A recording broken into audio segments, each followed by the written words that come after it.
Good afternoon, everyone. This is İskit, and you are watching What's New, What's News. Well, yes, today is May 3rd, World Press Freedom Day, and we will be discussing what's the challenges that Turkish journalists facing in Türkiye. Today, of RSF revealed their report about the press freedom agenda, and Turkey ranked 158 in 180 countries. In Turkey, we are facing a lot of challenges such as imprisonment, censorship, legal harassment, due to our journalistic activities. So we will be discussing these kind of topics with esteemed journalist Gülşah Karadağ and a legal advisor from MLSA Media and Law Studies Association, Muhammed, Ünsal. Let me invite them. Hello, Gülşah and Muhammed. How are you? Welcome to the studio. Hello. We are okay. I think I'm okay. How are you? Thank you, and thanks for joining me today. I think it's vital to discuss this World Press Freedom Day. Is it really a press freedom, considering Turkey uncovering the truth, following the truth? That's what I would like to discuss with you. Today, a lot of associations, of course, a lot of NGOs related to press, they revealed their report. And when we see Türkiye in these reports, I think it is not the ideal. We are not the ideal position. We are facing a lot of challenges when considering journalists and RSF reporters. RSF is revealed their yearly report as well, and Turkey ranked 158 out of 180. Considering this, according to last year, actually, Turkey is now a little bit higher than what it used to be. It used to be 165. 165.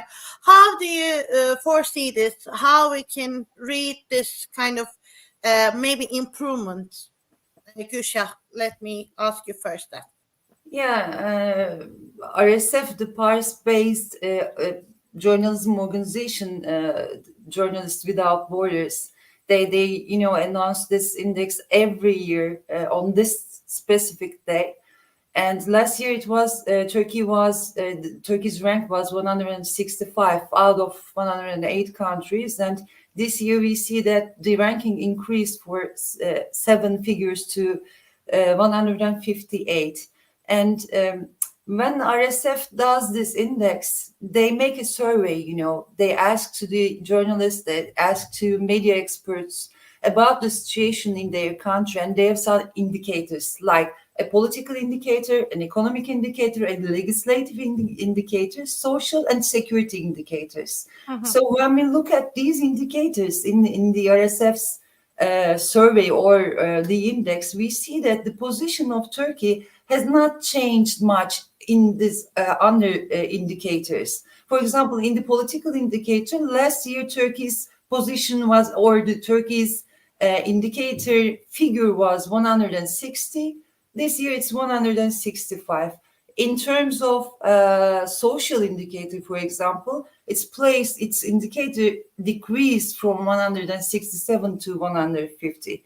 And the figures are almost the same, considering last year and this year, actually. But how did this happen then? How did Turkey became 158 when it was 165? We see that in some other countries of the world, the situation is worsening or worsened for the journalism or for press freedom of press, and that's why we see the ranking increase for Turkey. But still, there are 180 countries in this index, and Turkey's position is 158. this means that the freedom of press or the situation of the journalists in general, economically, socially, politically, or threats against the journalists. In terms of all these facts, Turkey, the press in Turkey is really endangered.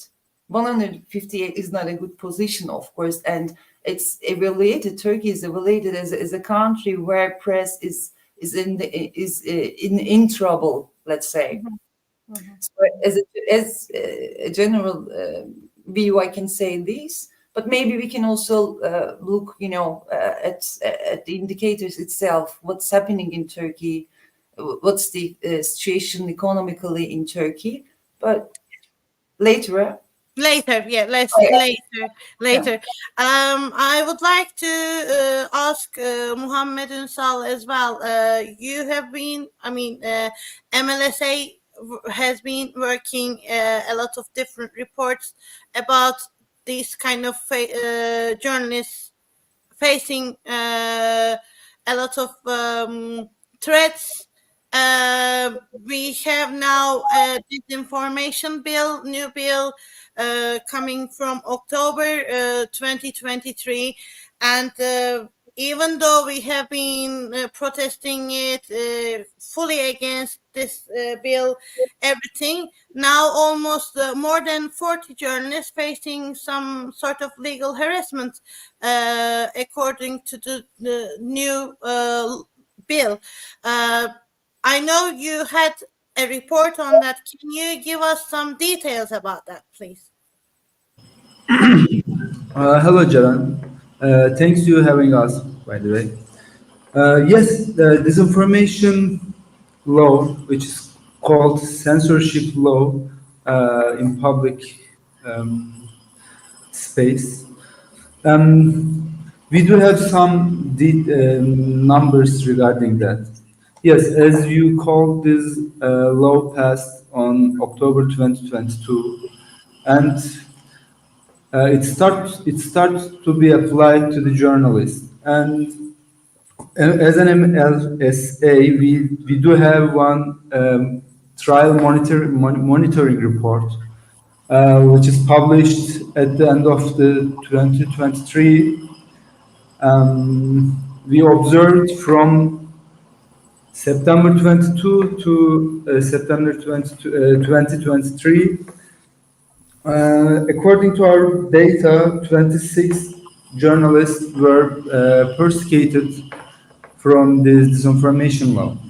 And one of the symbol example of them is Sinan Aygül. Sinan Aygül did one news regarding one child abuse in Yes. Tatvan, and because of this news, he was he was arrested, and after 2 3 weeks he was released. But actually, he was the first journalist was arrested because of this article, this disinformation news. And unfortunately, still these numbers goes up.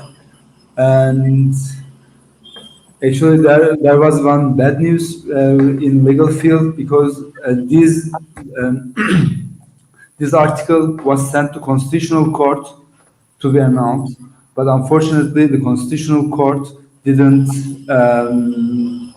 rule of canceling this law.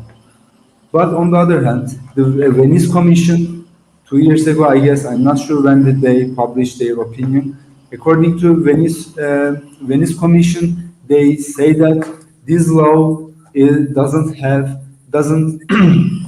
doesn't carry the quality of law, and you cannot persecute people by this law. So yeah, according to this disinformation law, I can say more or less that. Thank Well, you. the number is not normal. Of course, 23 is a huge number just because of the journalism uh, coverage. Journalists are facing such intimidation. Can we call it intimidation, right? Because this is kind of two sides battling maybe I can say, like some of the um, powerful people doesn't like the reports and the coverage, and then they're opening lawsuits against journalists, and they're facing such legal harassment. As we have seen yesterday, Barış Terkoğlu, one of the prominent journalists from Cumhuriyet newspaper, now he has this 2 year prison charge, and probably he will go to jail, right, for this charge, Muhammed. Yes. I don't exactly know how many days he will be in, because he take 2 years. Maybe he goes one day and go out, but I'm not totally sure how many days he will be in jail. But yes, but again, he took 2 years imprisonment. Whether or not you spend this time in jail or not, it is still threat to journalists. Yes. Well, according to the Bianet, another news outlet, actually, I would like to share some of the report of their work. They said over the last 3 months, at least 195 journalists prosecuted. At least 4 journalists faced physical assault while they're following news in the field. Over the last 3 months, 11 journalists have been detained, and some of them are now arrested as well. 3 days, no, a week ago, 3 Kurdish journalists also arrested and sent behind bars. This is going such, I cannot even now define this. Only this year, 2024, actually, at least 13 journalists arrested since this year started, and in the overall, I think more at least 40 journalists are still in behind bars. How do you evaluate that, Gülşah? How we should read this picture as a journalist? Well, the picture doesn't change. I mean, since 2010, the picture doesn't change in Turkey. Figures go up or, decrease. The number of arrested journalists or the number of journalists who are prosecuted or who are facing the lawsuits. The numbers change, but we always have that. When we started the fight, against, not the fight, but when we started criticizing, when we started rallies against the government's attitudes towards the journalists in 2011, I remember the figure was 67 journalists were in prison back in that time. And interesting, the foreign media and or the foreign countries, they didn't know about it in Turkey. They didn't know that something like this was going on in Turkey. The official figures of even the international journalistic organizations were like 10, 15 or something. In some cases, they were saying that only 7 journalists were in prison in Turkey. But actually, the number was 67 then. And then the number increased to 90. And then in 2014, I think it was like 138 people were in prison, if I remember it right. I'm not so sure about the figures anymore, actually. And recently, one organization says it's just 16 people. I think MLSA says 26 people, right, in prison? No, 16. Your number is also Around 60, yeah, 67, 68. It should be, but I can check. Yeah. So it's always this situation, and the main issue in Turkey is about the freedom of press in general. If freedom of press is troubled in a country, then of course you have arrests. Then of course you have lawsuits. Then of course every critical word against the government becomes part of accusations. And when we look at these accusations, in general, we can say that in the recent years, especially after this coup attempt and the extraordinary situation after the coup attempt, the accusations, most of them became as making propaganda, terrorist propaganda, being a member of a terrorist organization, making propaganda or helping the organization. And this is a full flu area, you know. It's a full flu area. Whatever you say in the case, whatever you tell in your article, it is so problematic because the legislation is not objective there. The judges, the prosecutors, they're not objective. They're just subjective, and they can consider any critical view as the propaganda, you know. This is our main problem. In the old days, I mean, Turkey always had the problem, right? Press of freedom, press of freedom of press, freedom of speech. We always had the problem back in our history too, because we had coup d'etats in our history, 3 or 4 of them coup d'etats. So direct censorship. Turkey has seen direct censorship after 1980 coup d'etat. So it was always journalists were in prison. Always we had the problems. But in the times that I became a journalist, or in the times that I became a young person, a teenager, at least we knew that any prosecutor, any judge would be considering the cases or the critics as part of the law. They were considering the law, and it was not subjective, it was objective for the judge. It was the law that was wrong, you know, that had to change. It was the law that was undemocratic. For example, we had the crime of, it was a big crime against the freedom of speech. It was called the, you know, what was it? The crime of thinking. I think translate it into English like that. Crime of thinking. Crime of thinking. It was undemocratic, but we had the law. So within that law, we could see the prosecutors, let's say they were more objective, not fully objective, but they were more objective. Nowadays, in our legislation, the legislation is also so problematic. We have problems with the government prosecutors. Not only they are siding with, or they are under the effect of the government. So government is not only controlling the media, it's also, the government is also controlling, the system is also controlling the legislation as a whole, all the judges and the prosecutors. So how can we talk about fair trials or fair prosecutions? How can we do that? This is the general problem in Turkey. And also this information law, by the way, a really big problem in the media of Turkey is the conspiracy theories, right? Is the manipulation of pro-government media, mainly pro-government media. There's a big manipulation. By the way, it's not only that. The official statistical office of Turkey is announcing figures, economic figures, like inflation figures and growth figures and budget figures and etc. And we know that all those figures are manipulated. They are wrong figures. The official statistical office does that. As press, we take those figures that we know that are manipulated, and we are trying to do news that are, you know, objective and true, but that those figures are manipulated. How can we do that, you know? And when we talk about the pro-government media, for example, Turkey is having an economic crisis right now.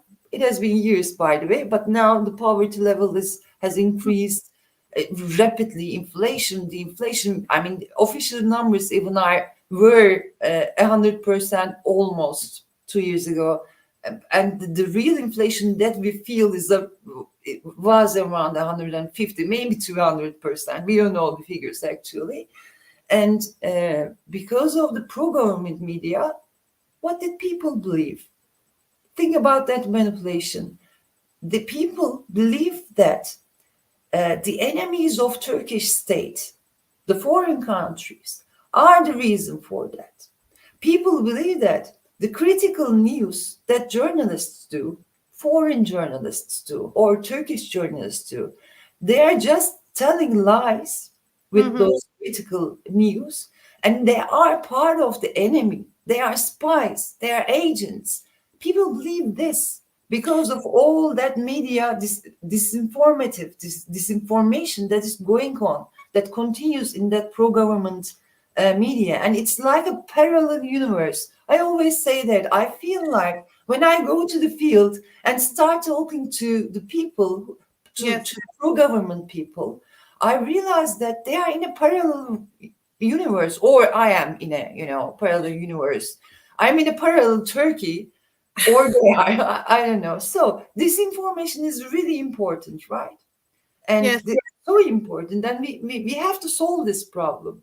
But then we see a law, and the law is only for the people who are critical for the government, and also the law has nothing to do with distinct with raising the disinformation, but morally increasing it. So this is the country we live in. Yes, and this is a good example when you say the parallel universe of Turkey. Actually, we have seen this in the field last year, actually, with the earthquakes. When we went to the field, for instance, I can give an example from my experience as well. I was a fixer and a producer for foreign media that time, with the Canadian one and the Japanese one. And when we were in the field trying to interview the people, they were like, "Go away from there! You're foreigners. You are spies of Turkey. I mean, you are spies coming from different countries. We don't believe you." This was the picture, because the mainstream, as you said, the mainstream only broadcasting the pro-government propaganda. I have to say that this is not a reporting. This is the propaganda for the pro-government. So that's why we're facing such treatment like that, and it is not, of course, now surprising for us. And it's not only prosecutions and arrests and threats from the social media that threatens this, the journalists. Actually, when political figures in their speeches show a journalist as a spy or as an enemy, they did that. They do that from time to time, and when those media itself, can you imagine? We have a country, we have a media that is showing, that is threatening the other journalist, that is announcing another journalist as a spy, as an agent, as an enemy. It's the media itself. But when we have this, of course, everything about journalism will be problematic, is problematic, becomes problematic, and working on the field is always so hard. Every time I was also part of the earthquake, I was in the area, in the field for 2 months. I stayed there, and every day, when we were interviewing people, going there, seeing everything, I always felt the threat. I always felt the threat. It's the same when we go to the field. We go on the field for general elections, for example. When we go to the rallies of the program of MHP or AKP, people just start staring at you. They don't want to speak, by the way. I mean, not all of them, of course. Of course, we always find people to interview with, but every time most of the people stare at you and you realize that they see you as an enemy, and without even knowing my political view, by the way. Of course, I don't have a political view when I'm on field, when I do my news. Yeah, exactly. Yeah, exactly. We have another message from coming from European Center for Press and Media Freedom. Gürkan Turan, monitoring officer, actually he shared his figures. Let me open that one, and then we will discuss it later on.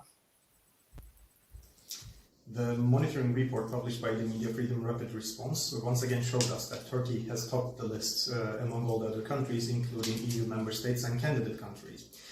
In Turkey, in 2023, we have recorded 236 cases impacting 320 journalists, media workers, or outlets. This is not an exhaustive list. It only includes the ones that have been confirmed by the victims, in this case by the journalists that have been questioned to these others. In 2023, Turkey has gone through multiple severe incidents, including the February 6 earthquakes, which resulted in severe attacks and targeting of independent media, as well as the enactment of the disinformation law and also the election process that took place in May 2023. During our media freedom mission in October 2023, we wanted to have a meeting with the government officials to make our calls for liberation of the media from this kind of pressure. However, we were denied the opportunity.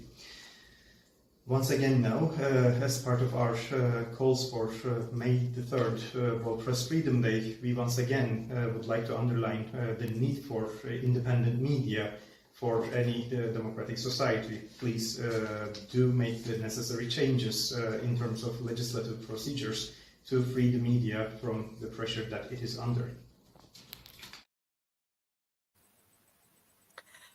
Well, this is the picture of Turkey's journalism, and I would like to ask another question about that, actually, because this is self-censorship.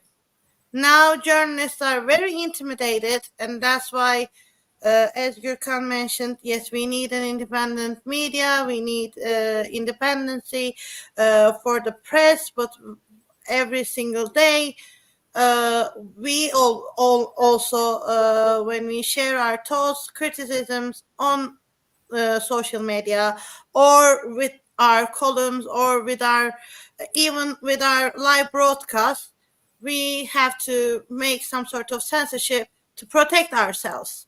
In this content, I would like to ask Muhammed, what sort of cases that you had MLSA are dealing with, and speaking about censorship, what is your thoughts on that?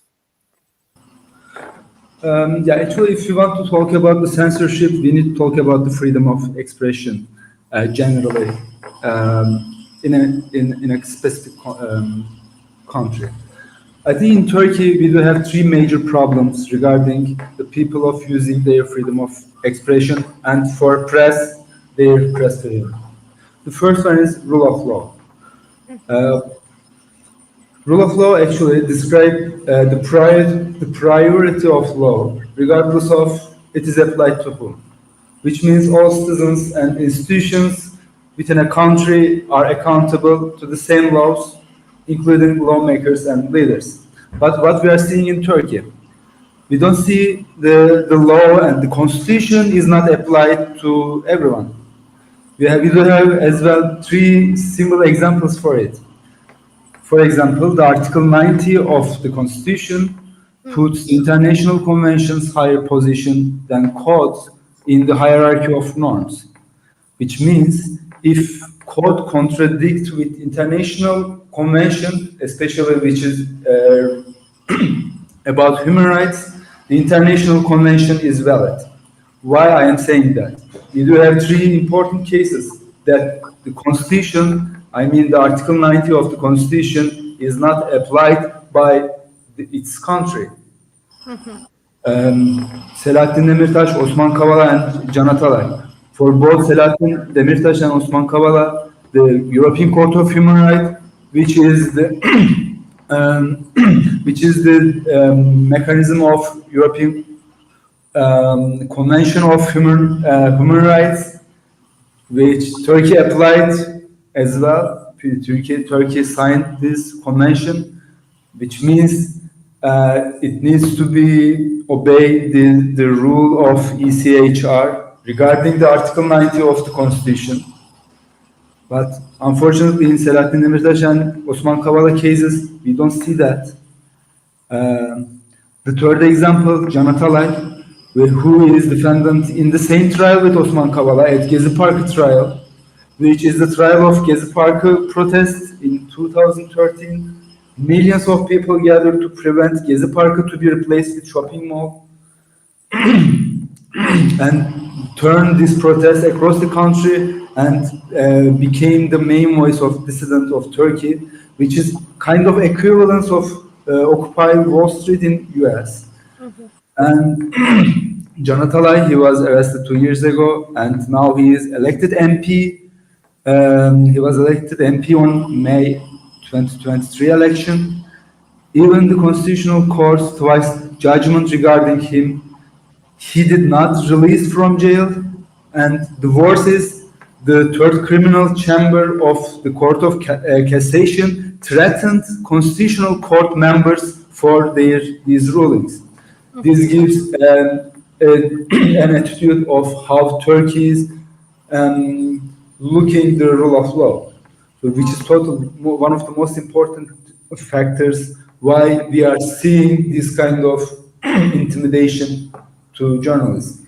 First one is rule of law. The second one, the oppressive character of the regime.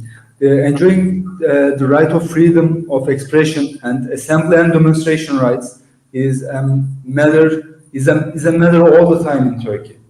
And last 10 years, oppression sees unprecedented levels. And third one, and I think it is related with the oppressive character of the regime because it justifies it from the Kurdish issue. The regime justifies its oppressive character by using the narrative of war on terror. Kurdish journalists are one of the victims of this narrative. I share some of our trial monitoring report regarding disinformation law, and we do have some other numbers as well. According to our 2023 report, 29 out of 30 arrested was journalists that we observed the trial.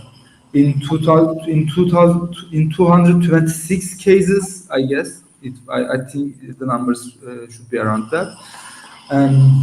And what we are looking in this 226 cases, 30 people were arrested and 29 of them were journalists. And 26 of these 29 of journalists were in Mesopotamian New agency workers, which makes the agency makes news more on Kurdish issue. So what we are seeing is, without solving Kurdish issue within a dignity and peacefully, unfortunately, we don't see the oppressive character of regime will change towards the right of freedom of expression and press freedom. Namely, the attitude of governments towards Kurdish journalists is one of the indicators of how Turkey respects these rights.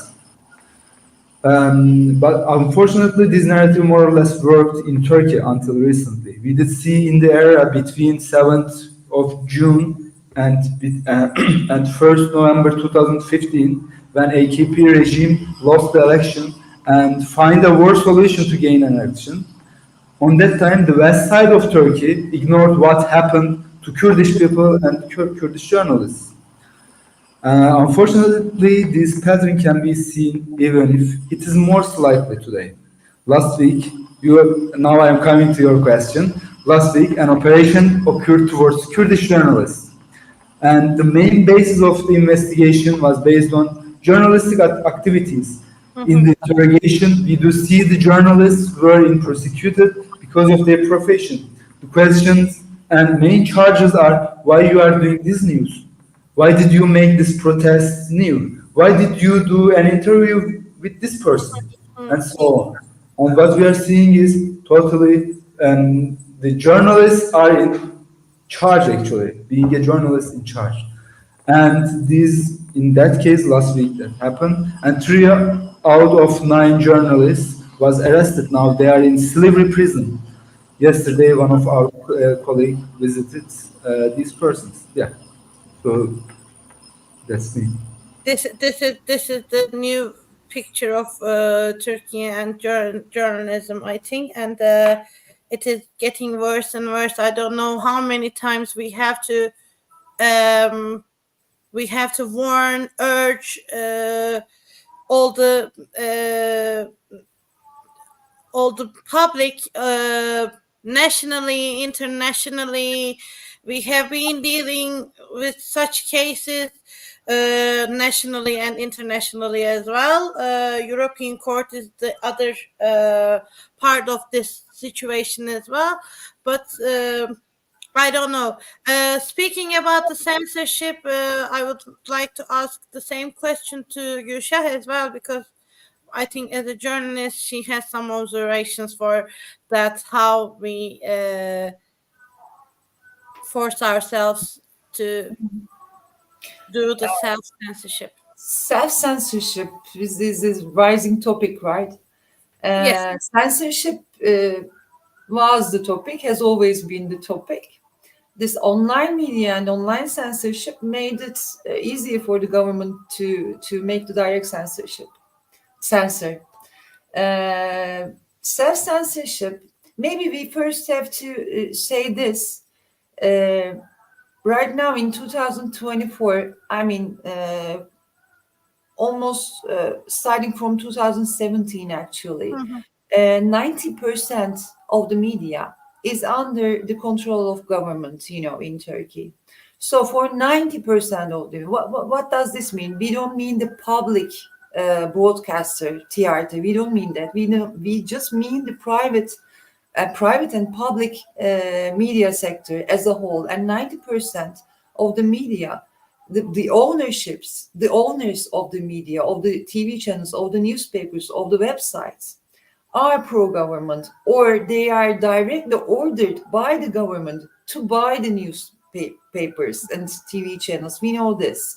And it started from 2002 when the government seized, maybe you remember those days, seized Uzan Group's assets. They seized them, and there was a TV channel and newspapers that were owned by Uzan Group, and those channels and newspapers were bought by by businessmen who were pro-government. It started then in 2002 and increased day by day, and now 90% of the media is pro-government. So in that media, if you are working as a journalist for that media, let's say you're an editor for the website, and you want to be a fair journalist, ethical one, and you put an article about, I don't know, inflation figures, and your editor-in-chief or the managerial board or the editorial board comes and says, no, you cannot put this, just get it out. We always saw that, So that's the case for a journalist who works for the pro-government media. And the editorial board itself is also making this self-censorship. So for certain, there's nothing, going on there. Self-censorship is valid for 90% of the media, which is pro-government, right? And the remaining 10%, let's talk about that. I also, by the way, for many long years, I also worked for the mainstream media. And I'm one of the people who decided quitting mainstream media because of this whole self-censorship. And I said, no more, maybe I will not earn any money. Maybe I won't have a salary, but I won't be doing this for my budget and money, which, by the way, of course, I understand the other people, maybe I can say I had the luxury to not doing that. But anyway, so for 90%, that's the situation. And let's talk about the remaining 10%. Even there, we have journalists have to do self-censorship nowadays because of all these laws. Muhammed was talking about them, the disinformation law, the assault against presidents law, right? We still have that chain on our neck also. All prosecutions that are started by the government prosecutors, and the situation and the subjectivity of the legislation. And also another threat, another problem It's not only the government. Now Turkey is a base for mafia organizations, for illegal crime organizations. And every day, people, journalists feel that threats from the organizations, from the criminals also. And also, we have to remind that too, in the last 4 years, 2 journalists, they were not working for national media, but those 2 journalists who were working for the local media were killed by criminal organizations. Mm-hmm. So it's also a threat. I mean, the self-censorship, it's not only about the government, it's not only about the political situation, it's not only about, trying to give the macroeconomic or macro-political situation of the Turkey, but even people who are dealing with, even journalists who are dealing with criminal acts, by the way, which are also prosecuted by the legislation, by the government prosecutors. The journalists who are making those news are also feeling the threat. So self-censorship goes there too. We see self-censorship there too. I mean, let me give an example. I won't be giving the details, but recently one of the main issues is the drug traffic, right, and the mafia organizations. If you look at the news, there are really, my colleagues are so courageous, by the way. They are dealing with the names, they are dealing with the people. But when you look at the news, you see that almost all of the news about these are from the files of the government prosecutors. So if you go deeper, so in the old days, we were going deeper, right? We were having the file from there, but talking to another people, seeing another person, and we were kind of feeling the security of doing that thing, asking questions. Now we don't have that security, and we cannot go deeper and deeper to this situation. We cannot go to Colombia to ask people questions. We cannot go to the security officers and ask questions, because we don't know what this will take us to. So even there, even when we make the research, in some cases, not always, we do the censorship, even there, self-censorship, let alone writing it. Even when making the research, journalists have problem. Yes. Well, last recent example on that, actually, Metin Cihan's example we can give. Now he is an exiled journalist. He lives in Germany, and he revealed some sources coming from government, actually, about the trade relationship between Israel and Turkey. And those sources were publicly open for us. But this is, I think, a very very clear example for that. Nobody could work on this file in Turkey. Who did? Metin Cihan. He was saying that this is like open sources that I was working on, and it was very courageous. By the way, I really applaud him. He did a great work for that. But other reality is we cannot do that in Turkey, even though the sources were open, so the public, open to the public. So this is I think a clear picture for how we had to maybe at some point to do the self-censorship. Well, we're coming to an end now. I don't want to take your time too much too. But another issue, of course, economically, journalist economical situation relating to the inflation in Turkey. Our money is melting day by day. This is clear. And this year, Turkey Journalist Union, they actually revealed a file of how economically journalists are struggling with the situation. Well, we can close this maybe discussion with this reality. what do you think?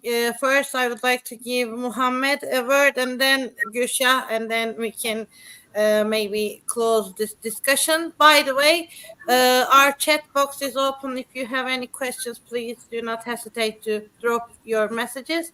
We will share and ask with our guests. Yes. Thank you so much for giving me first voice. Unfortunately, I'm not a journalist, so maybe Gülşah can express better the situation. But I can say it as a person, as an individual in Turkey. Yeah, I'm facing also these kinds of things. But I think Gülşah can answer this question better. Yeah, and yes, independent journalists as well. I can say that it is very it is very difficult to survive as an independent journalist as well. Yes, Gülşah, I can give you the word.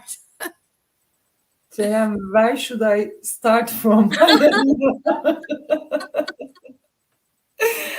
I mean, let's Maybe not you talk can about our give economic the situation example because that it's you so. were Sorry. working for mainstream, and then now you are a very brave woman to leave For the unemployment. I'm a brave woman for unemployment. Yeah, that. Let's start from there then. Okay, let's not talk about the actual figures journalists are getting because it's so embarrassing, I think. But yeah, every year we have seen as government started taking control of the televisions channels and even and newspapers and websites and etc. Of course, many of the journalists who were trying or who still try to do their job ethically, they had to quit their jobs or they were fired. They are still being fired or they had to quit, so unemployment among the journalists is a big issue. For other journalists who are recently employed, let's not talk about the figures, as I said, but it's around minimum wage, actually. These are people who are supposed to be intellectuals, who are supposed to be graduates of universities, who are supposed to be intellectuals, who are supposed to be dealing with news and working for, even in our law, it says 11 hours of working for a journalist is a normal work. So, but they're working with minimum wage. So this also, of course, decreases the quality of the journalist, the intellectual quality of the journalist. Of course, that's another problem, by the way. That's another really big problem for Turkey. Yes. And for the opposition media, we didn't talk about this part of the thing, and now we're talking about the journalist itself, as the economic situation of the journalist itself. But for the critical media, or the media that is not pro-government, that is the other 10% of the media. They don't have financial resources. They are not taking any. The companies are not giving advertisements to that media because of all this threat and etc. and controlled the regime that is controlling, of course, the business and finance area too. So those media outlets, those newspapers and websites and channels are having trouble making the broadcast, or surviving. They are having trouble surviving. So of course they cannot give enough money to their staff, to the journalists, to the editors that are working for them. That's another issue. I mean, if we start talking about economy and the financial and economic situation of the media and the journalists, wow, poverty line works for most of the journalists. Actually, I mean, they are living below poverty line, most of the journalists. Yeah.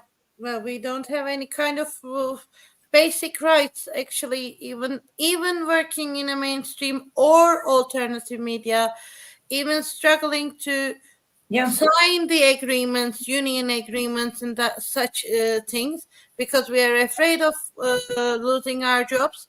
and of course it is affecting the quality of our work as well, because I mean, you're losing your motivation, you're losing your belief, your profession, and those kind of elements are affecting our I think working process as well. So you're absolutely right on this this matter.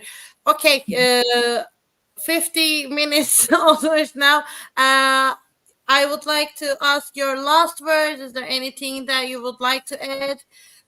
First, I would like to give Gülşah a word, and then Muhammed, if you can give your last words, we can close this discussion. Yeah, let's say I wish one day we can really celebrate Freedom of Press Day in Turkey and also in the world. Thank you. Yeah, I'm agree with Gülşah, and thank you for having us, Ceren. Yes, thank you for joining me today. I think we discussed some important points, how journalists are facing challenges in Turkey and across the world. Now world is changing as well, so it's not only an issue in Turkey, but also in other countries, even European countries as well. Thank you for joining me. Thank you, Jenna. Well, yes, today is World Press Freedom Day, and well, you have heard what challenges that we have as journalists we have facing now. As an independent journalist, I would like to add something more. I have been doing this YouTube lives for almost 3 months now, and I need your support. Without your support, it is very without your support I cannot continue such contents like that. So that's why please subscribe my YouTube channel. Do not forget add your comments. Your thoughts are very important for me, and like my videos. Next week we will come up with other subjects, especially Erdoğan's and Özgür Özel's opposition CHP leader Özgür Özel's meeting. Till then, have a lovely weekend. Bye-bye.